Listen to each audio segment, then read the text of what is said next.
Hello viewers, راځئ چې زده کړو د انګلیش words meaning اردو او پښتو کې. Dry means خشک. په اردو کې ورته مونږه خشک وایو. پښتو کې مونږه وچ ورته وایو. Dry means وچ. Put means ډالو. اچول پښتو کې ورته مونږه اچول وایو. Put. Little means چوټا.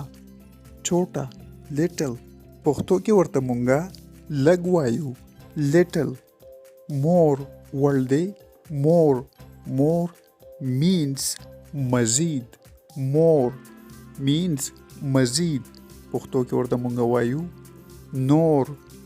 More means نور. Viewers, subscribe this channel to learn more words in Urdu, Pashto